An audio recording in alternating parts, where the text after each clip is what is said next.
Thank you very much for the warm welcome, and I was told that I would speak to an intimate crowd, which we guess we are, and that I would speak in a warmer environment, which obviously I'm not.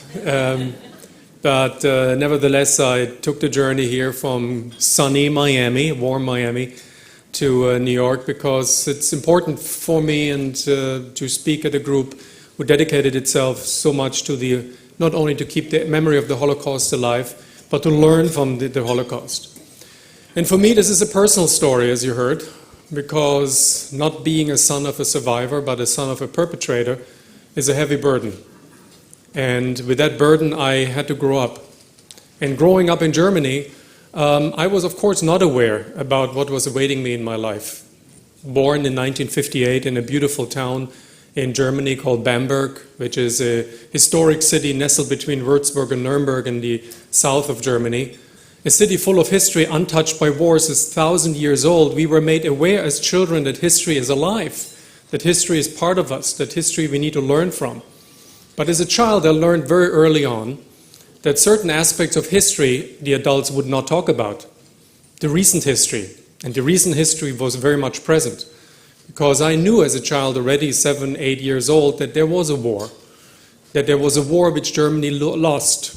And it was evident that Germany lost that war because there were more than, in our town at least, 15,000 American soldiers and family members living in a city of 75,000. This was a presence that one could not deny or overlook. And when I asked my parents about that war, they were very tight-lipped. I should not know anything about it. The past is past, we moved on. But slowly but surely my father started to talk about that war. Proudly though, telling me stories about that war as the best time of his life, in which he served as a tank commander, one of the youngest tank commander, under the command of General Guderian, the father of the German Blitzkrieg, and battled on every war front that Germany opened in the war. The elite units that invaded Poland on September the 1st, 1939, then France in the summer of 1940, and following the Soviet attack on the Soviet Union in the summer of 1941.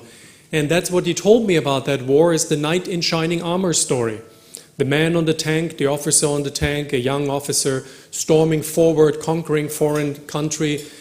And for me as a child, this was of course a almost mythic story, a story that I identified myself with, and I looked up to my father as a hero, specifically knowing that my father was awarded the Knight's Cross by a man whom he adoringly referred to as his Führer, Adolf Hitler. And this Knight's Cross he showed to me repeatedly. He showed it to me and wanted me to be aware that his father was a hero. And this message was reinforced by his old war buddies, who came to visit our house at least once a year to celebrate the good old times. That's the way they referred to the war. My mother told me a completely different story about that war. The war's horror is catastrophe, the war that led to the loss of everything that was dear to her. She was an ethnic German, a Sudeten German, growing up in the territory of the former Czechoslovakia, in which ethnic Germans lived for hundreds of years. And as a result of the war, she had to flee. Her parents were evicted, lost everything. A beautiful villa, a flourishing business. And so for her, the war was a catastrophe. So two stories formed in my mind. The war is glory, the war is horror. But very early on, I learned that there was something else about that war. And it had to do with our house. Growing up in a house in this large two-story massive building in downtown Bamberg, there was something unique about that house. The entire second floor was occupied by a lady that my mother referred to as the landlady, and I should only talk to her when spoken to. And she was a countess, my mother said. And in the hallway of this building was a portrait of someone that I didn't know who that was, hanging on the wall, right next to the wooden stairway leading upstairs to her apartment. And it depicted an officer in uniform, like I saw pictures of my father at home, with officer's insignia, the officer's cap, and the cross around his neck. When I asked my father who this man was, my father referred to him as a traitor. Now I knew as a child that a traitor is a bad word, but how can a man who looked like my father be bad, and my father who looked like him be good? Naive question of a child. And later I had to reconcile these two worlds when I learned that the man who was depicted on the portrait was no other than Count Klaus von Stauffenberg, the German colonel who was leading the assassination attempt on Adolf Hitler on the 20th of July 1944. And the widow, the lady upstairs, was his widow, Nina von Stauffenberg. And from her, I later learned the story about her husband. And that there was another Germany of people that looked like my father but did something very different, that followed the moral compass and acted. And my father didn't. And I asked myself why. And this question, why and what happened, surfaced almost brutally in the summer of 1972, that we as young Germans had to deal with it. In the summer of 1972, the Olympics in Munich, Germany. And you ask yourself, what is the correlation between the Olympics in Munich in 1972 and the past and the dealing with it? Well, there was first of all the fact that the Olympics in Germany in 1972 were supposedly the event that should demonstrate to the world that this is a different Germany, not the Germany of 1936 that Adolf Hitler abused for propaganda purposes. And these Olympics were opened by a chancellor or a prime minister who himself was a victim of the Nazis. His name was Willy Brandt, who was elected in 1969. And he wanted to make sure that Germany should not only not forget the past, but should deal with the past. He was the first post-war German politician who in December 1970 traveled to Poland and in front of the Warsaw Ghetto Memorial sank on his knees, bowed his head, and asked for forgiveness for the sins that Germany committed. And I remember that day, I was 12 years old, because my father slammed a newspaper on the breakfast table with the headline and a picture of the Chancellor on the front page. And he yelled and screamed, with red-faced, that another traitor was among us. Wieder ein Verräter, again a traitor, because there was nothing to forgive for my father at least. And this chancellor, with this tremendous moral standing in the Western world, opened the Olympics to a great fanfare. And I remember this day, we were sitting at home in the front of the TV, my father invited friends over, and after the chancellor opened the Olympics, all the teams paraded into the stadium, and one of the teams paraded into the stadium carried a flag with a star inside. Now at that moment, nobody talked in the room, as if a ghost appeared on the screen. For me, as a 14-year-old young man, that was a team, I learned that this is a flag of the state of Israel. It didn't mean anything for me. It was a flag of another state.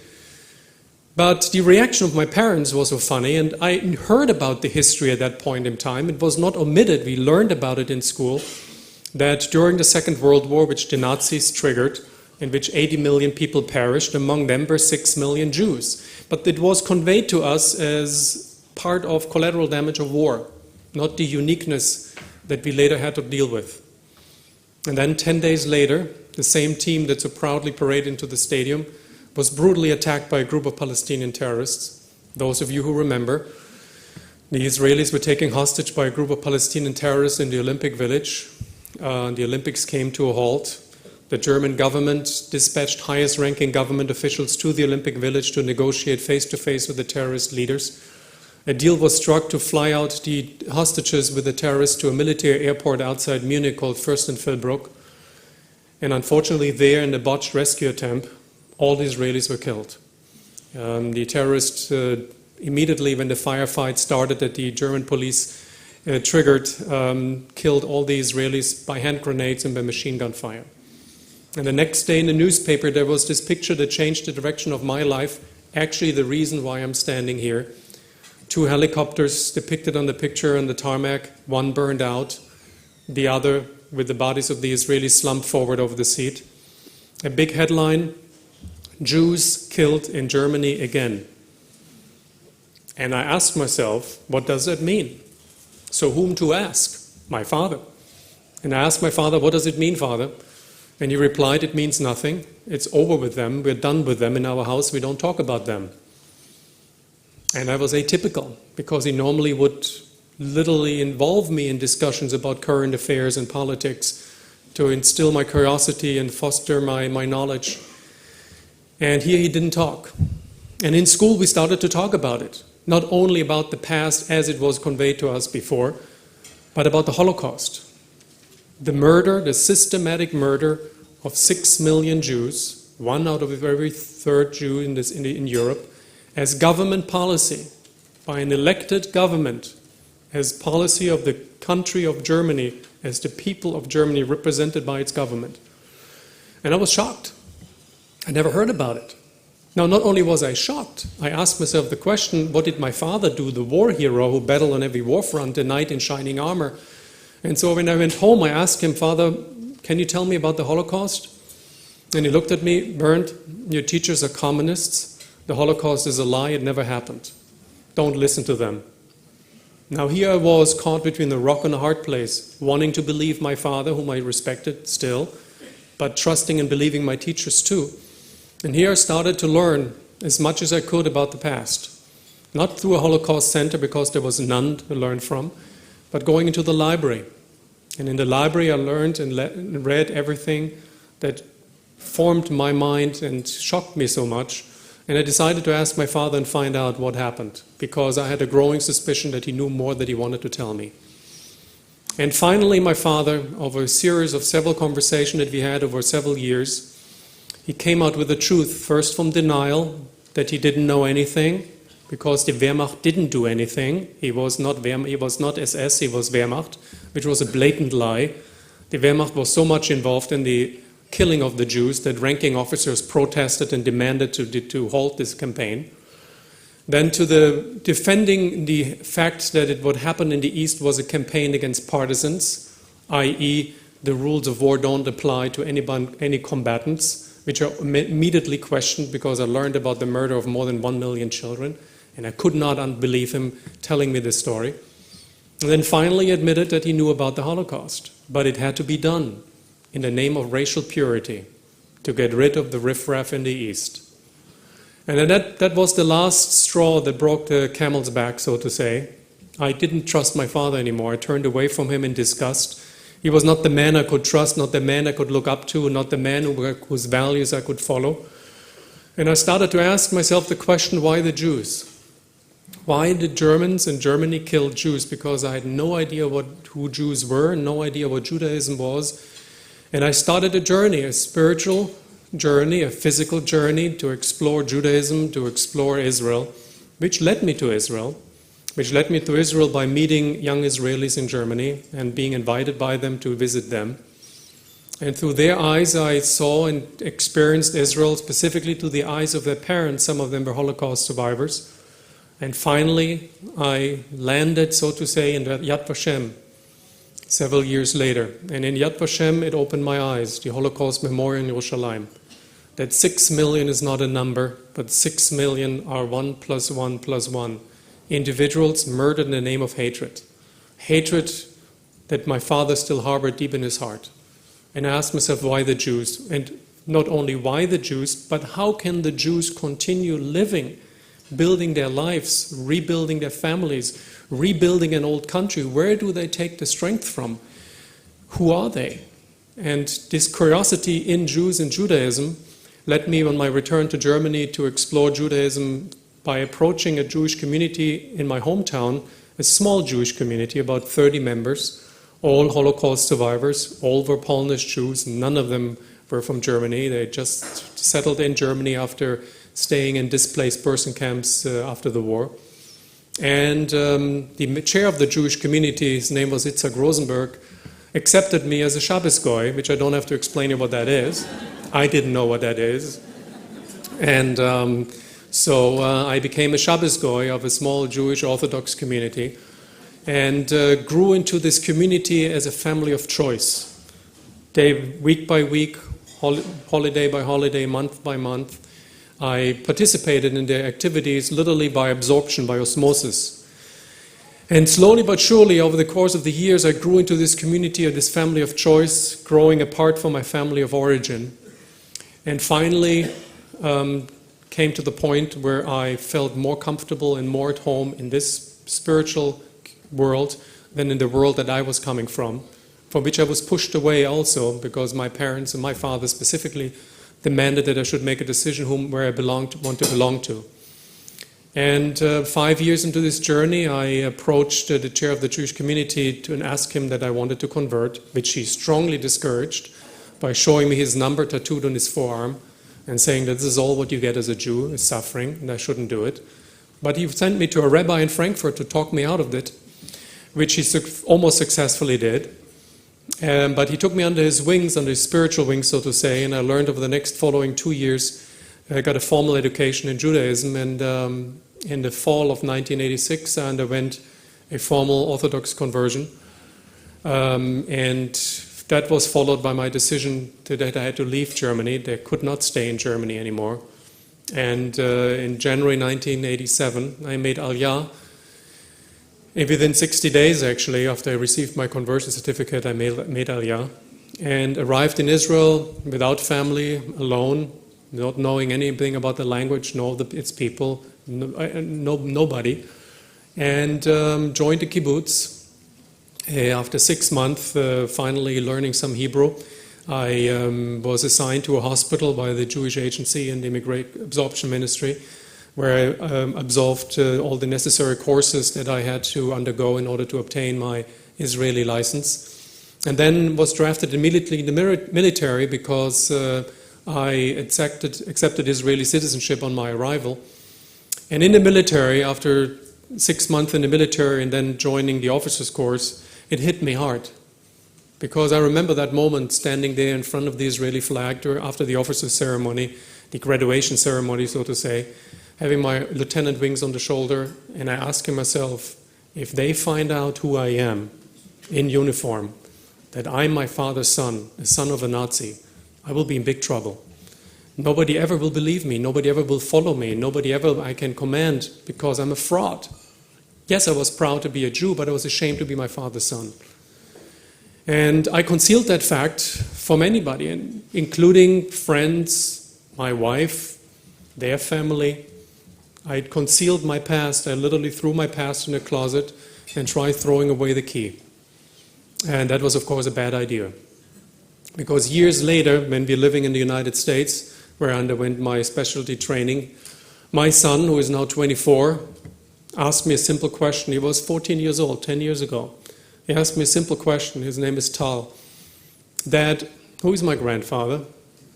And at that point in time, I had to make a decision. If I want to live in the closet, or if I want to come out of the closet. And I told him that, what happened. And his reaction as a nice 14-year-old Jewish boy growing up in the United States attending Jewish schools, he said, "That's a cool story, Dad, let me share it with everybody." Now I had to tell him to hold the horses, because I was fully aware that there would be complications by that sharing, and that actually it happened without me knowing, and I was not there at that time. He shared this story during a family history class in this Jewish school.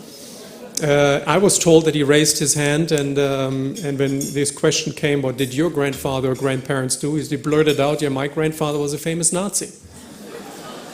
Now, that led, of course, to an immediate conversation with the principal and the rabbi, who thought that my son lost his marbles. And I remember that conversation. And the principal asked me, "Can you explain what happened?" And I told him it's not my son's fault. And I told him the story. And the rabbi looked at me and said, "You have to share this story." He was very serious. I said, "I can't. I never did." He said, "You should. Because it's good for the neshama, for your soul, and it's good for us." And so I shared the story for the first time in my son's school, and I knew that it was the right thing to do immediately after I shared, because the weight was lifted off my shoulders. I had nothing to fear. There was no more shame.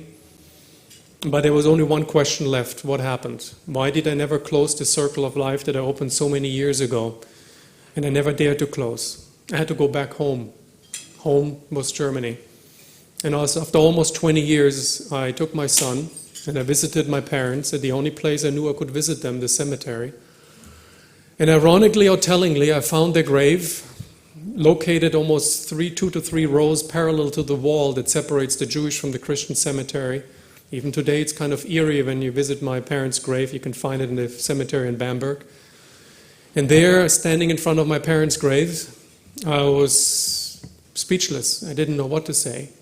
So I told my son, the only thing what I can tell you, that it's a telling sign that your grandparents, my parents, are buried in the shadow of history. Because they never escaped the shadow of history. They never were able to step out of that shadow. So even in death, they live in the shadow. It's a powerful shadow. That we, as those who are alive and living, can step out it. We can make a choice. We can face history and learn from history and move out of the shadow and move forward and build a better world, or we are condemned to live in the shadow and repeating its mistakes. So let's move forward. Building a better world. Building a world that is not dominated by hate. Making this tikkun olam as Jews a reality, repairing the world. And this is the reason why I'm telling my story. It's not about me. I hope there were others like me who made similar decisions in different circumstances, not necessarily becoming Jewish, but making other decisions, good decisions, and being better people. And specifically at an evening like that, and the evening like today, we're talking about the Holocaust not only as something what happened in the past, as a memorizing the effect of the Holocaust, but looking forward what we can learn from it. It is important that we learn from it. What I learned from it is that hatred is not an abstract thought. Hatred comes from us. Each of us has the capacity to hate. These are very primal fears, very primal cognitive processes that we have, each of us is harboring. We all have the potential to hate. And it starts with words. Words of hatred that are left unchallenged. If these words of hatred fall on fertile ground, i.e. the human mind, they plant seeds, and these seeds will grow into deeds. And if these deeds left unchallenged, habits will form. And if these habits were left unchallenged, characters will be reinforced that promote those habits.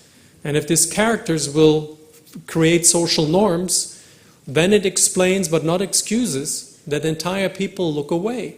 Because even today, until today even, people ask me how it can be that the Germans, the most educated people at that time, the sophisticated society, technologically oriented society, characterized by science and Nobel Prize winners, how could they have done it? Why did they do that? Well, because these words of hatred deeply were rooted in society and grew into social norms. It doesn't have to happen like that, but it unfortunately happens over and over and over again. And that's not by minimizing the Holocaust at all, the eclipse of hatred. But unfortunately, similar events happened after the war too. Remind you of Cambodia, the killing fields of the Khmer Rouge in the 1970s, where more than 1 million people were murdered in the name of a Stone Age capitalism ideology. Or in Rwanda in the early 90s, where Hutsis slaughtered Tutsis, 800,000, counting, with machetes for nothing else but ethnic hatred. Or in the center of Europe, in Bosnia and Serbia, where Serbs murdered Muslims, herded them into concentration camps, starved them to death, in the center of Europe, in the heart of Europe. Why does it happen again? And why does it happen? Because we don't learn from the past. We have to learn that stereotypes and biases can lead to hatred. They can lead to hatred, they don't have to, but they form the basis. And we have to be aware that in us, we have the cognitive capability to hate, to separate the world in good and bad, in those that we like and those that we don't like. A pattern recognition that served us very well in our evolution, but is a maladaptive behavior in our current complex modern society. And we have to educate people and educate coming generations how not to hate, but doing the opposite. By collaborate, accepting multiculturalism, be living together and learning from each other. And that's what Holocaust education is, to create a better world by creating and educating this generation today to live together, to live in the 21st century a different life than we lived in the centuries before. And if you achieve that with your work, then you achieved something very significant by going from door to door, from person to person. And hopefully, against all odds, change is possible in this world. Thank you very much.